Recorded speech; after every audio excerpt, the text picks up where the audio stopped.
No fornicarás. En principio, esa palabra no fue la que empleó ni escribió Moisés. Lo que dijo fue: no cometerás adulterio. Y ese fue el primer adulterio que se cometió al transcribir los 10 mandamientos.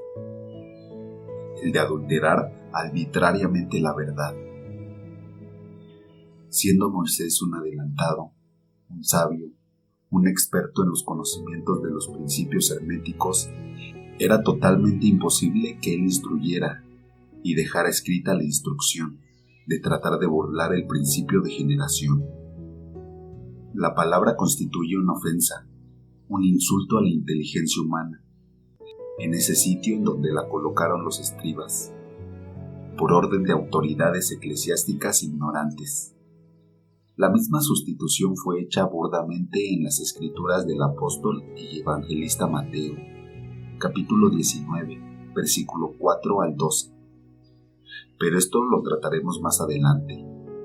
A todo conocedor de los principios, las sustituciones bíblicas le saltan a la vista. Como todos los principios, el de la generación funciona de manera automática en todos los planos, y en cada plano actúa en la forma apropiada a él. En el reino atómico, un átomo se junta con otro para dar nacimiento a un elemento, por ley de atracción, cohesión y adhesión.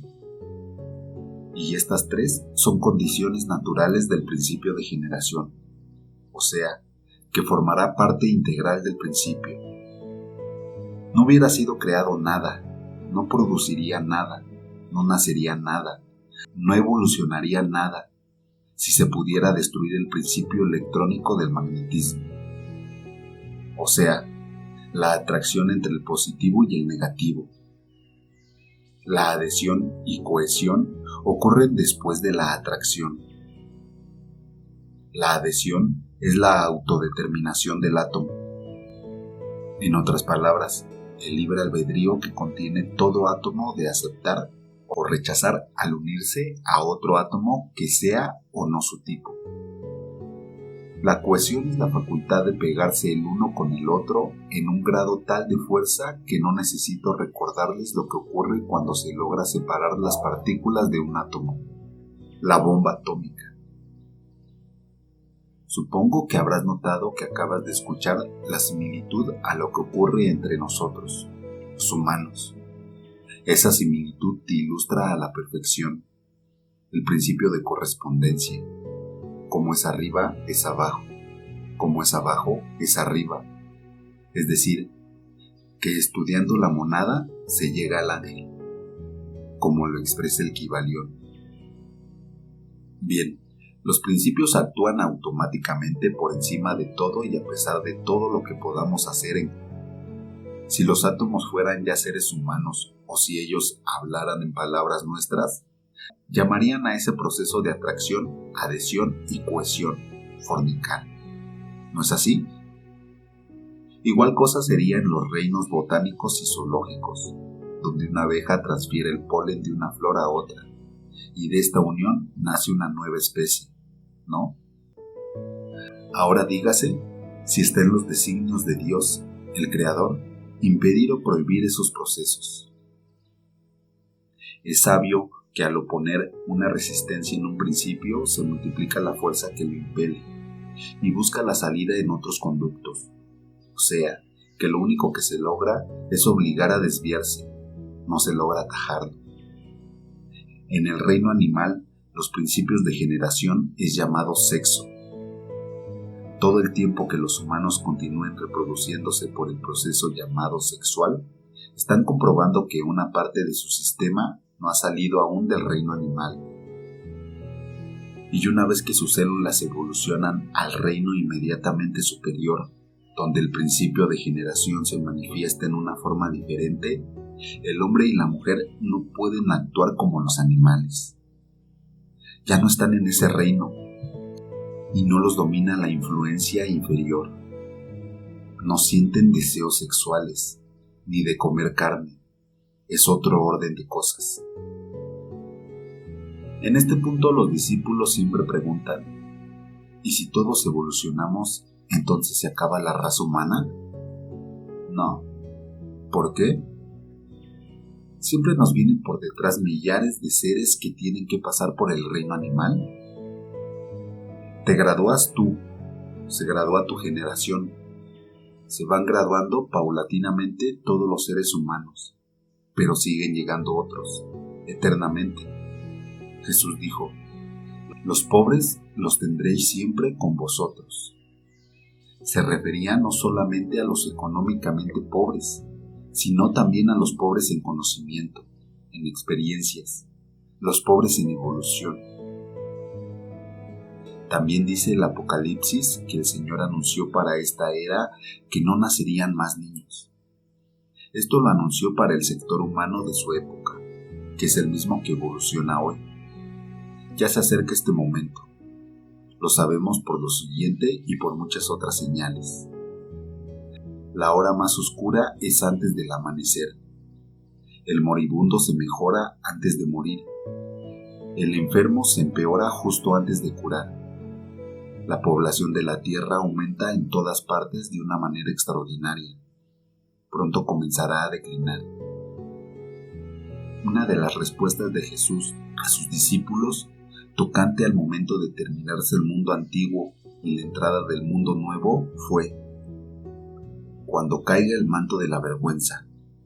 Esto significa cuando se conciba universalmente la verdad de los principios que estamos aprendiendo, y muy especialmente la verdad que trataron de adulterar con ese título falso de no fornicarás, pues atrayendo la atención humana y enfocándola o poniéndola al mismo tiempo una prohibición o una resistencia, principalmente defraudaron su propósito, como expusimos más arriba. El impulso del principio de generación se multiplicó y buscando su salida se desvió. Así podemos ver los efectos terribles. Es el mandamiento que ha sido más quebrantado, que ha ocasionado mayor número de abusos, de distorsiones mentales y de aberraciones sexuales, de males físicos, de deshonras, vergüenzas y castigos. Toda la sustitución arbitraria de una palabra. Todos ustedes han visto esos arbolitos japoneses, enanos, retorcidos y distorsionados a un grado increíble. Los vemos como una curiosidad y como tal los admiramos. Pero esto no quita que sea un atentado contra la naturaleza, como lo es un ave enjaulada y un animal amarrado. También sabemos todos que lo prohibido adquiere un atractivo fuera de toda proporción. Eso es lo que ocurrió con todos los intentos de frenar el principio de generación, tales como la de darle la manzana de Adán a una interpretación sexual, la de adulterar los textos inspirados, todo por ignorancia, por el empeño de ejercer dominio o poder sobre los demás. El significado metafísico del mandamiento "no cometerás adulterio" es precisamente "no malinterpretarás las leyes, porque no lo lograrás". O sea, que el efecto será el contrario de lo que deseas, y la ley misma se encargará de dar el mal, y la ley misma se encargará de dar el mentiz a lo que has dicho. Para el Maestro Jesús, el dogmatismo fanático era aún más repugnante y más digno de castigo que el libertinaje sexual, y lo expresó cuando dijo: «Ay de tu corazón, ay de ti, Betsaí. Os digo que a Tiro y a Sidón les será más tolerable el castigo que a vosotras». Corazón y Betsaí eran pueblos bíblicos. Cada nombre de pueblo o ciudad en la Biblia es un símbolo. Estos dos nombres simbolizan el dogmatismo y el fanatismo. Tirón y Sidón simbolizan desviaciones sexuales, de manera que él dijo textualmente que a los pecados sexuales le sería más tolerable el castigo que al dogmatismo y al fanatismo los suyos. En otras palabras, que serían más duramente castigados los fanáticos religiosos que las rameras. Volviendo a la referencia que hice al comienzo de este capítulo, San Mateo, capítulo 19, versículo 4 al 12, voy a referirlo completo. Entonces vinieron a él fariseos, tentándole y diciéndole: ¿es lícito el hombre repudiar a su mujer por cualquier causa? Él respondiéndole les dijo: ¿no habéis leído que el que los hizo al principio, varón y hembra los hizo? Por esto el hombre dejará padre y madre y se unirá a su mujer, y los dos serán una sola carne. Así que ya no son más dos, sino una sola carne. Por lo tanto, lo que Dios juntó, no lo separe el hombre. Le dijeron: ¿por qué, pues, mandó Moisés dar carta de divorcio y repudiarla? Él les dijo: por la pureza de vuestro corazón, Moisés os permitió repudiar a vuestras mujeres. Mas el principio no fue así. Y os digo que cualquiera que repudiara a su mujer y se case con otra, adultera, y el que se case con otra repudiada, adultera. Los escribas eclesiásticos insertaron la cláusula, salvo por causa de fornicación, por su propia cuenta y riesgo. Tenían que meterla de cualquier modo la palabrita y le resultó sin sentido, andando el tiempo y a la luz de las enseñanzas superiores.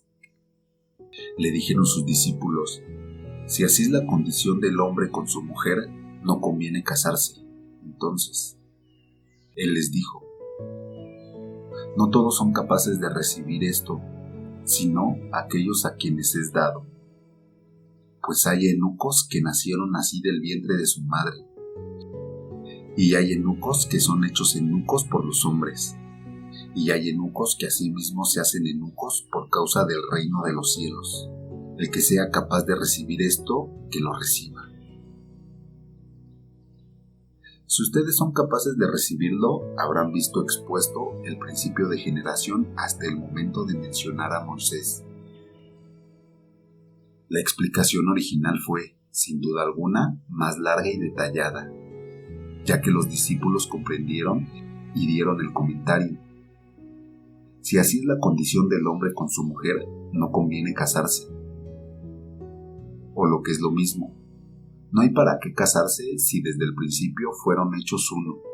O sea que, cuando el polo positivo y el negativo se juntan, no hay quienes los separen.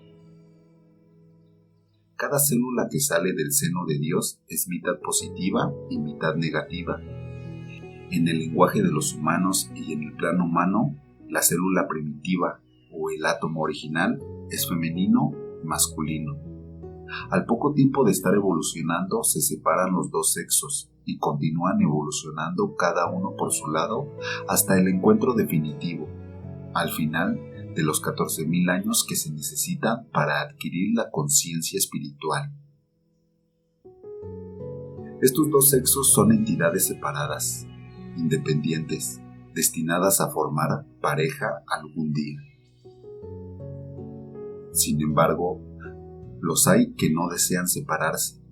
Estos son los que Jesús llamó eunucos por causa del reino de los cielos.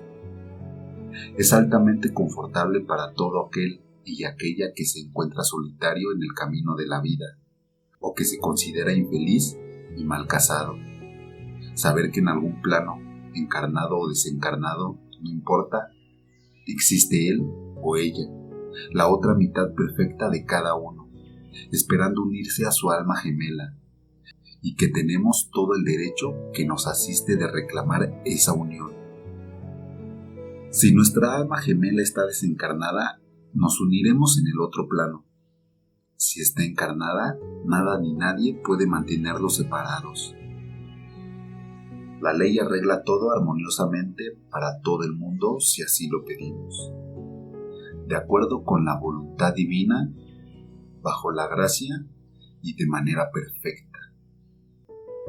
Y esa otra mitad nuestra es exactamente lo que buscamos y deseamos, lo que nos conviene por perfecta afinidad. Muchas veces en vidas pasadas nos hemos encontrado, nos hemos unido, y es ese recuerdo el que nos hace vivir buscándola. Las doctrinas fabricadas erróneamente por los humanos han intercalado una ley que dice: lo que Dios ha unido, que ningún hombre separe. Es exacto, pero la interpretación está errada. Se cree que esto se refiere al matrimonio efectuado en una iglesia con palabras pronunciadas por un religioso automatizado. No es así, y hemos visto que se refiere a la unión original de la pareja primitiva, simbolizada por Adán y Eva, y no es una amenaza contra el divorcio, que es simplemente una solución humana, sino que es un consuelo ofrecido por la infinita ternura de Dios, nuestro Padre, como para confortarnos diciéndonos: no temas, hijito mío, tienes tu amor de siempre y para siempre. Jesús vivía consciente en un plano superior. A él le costaba bajar y hablar en el plano humano. Por eso enseñó a través de tantas parábolas, ya que el sentido de estas no varía, es el mismo en todos los planos. El sentido de una parábola no está jamás sujeta a las palabras que están de moda o en uso. La referencia a los eunucos es casi una parábola. Se puede tomar en el sentido humano si así se desea. En el sentido científico se refiere a los neutrones, que no tienen carga positiva ni negativa.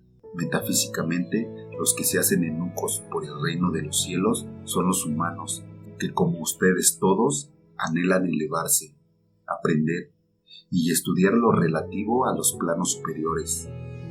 Pero como dijo el maestro, el que sea capaz de recibir esto, que lo reciba. Observen ustedes que los grandes maestros evitan pormenorizar cuando se habla de ese mandamiento. Hacen tal como hizo Jesús. Dicen algo críptico, y que lo comprenda el que sea capaz de comprenderlo. ¿Por qué? Porque la mente de esta quinta raza raíz que somos nosotros está evolucionando entre dos planos.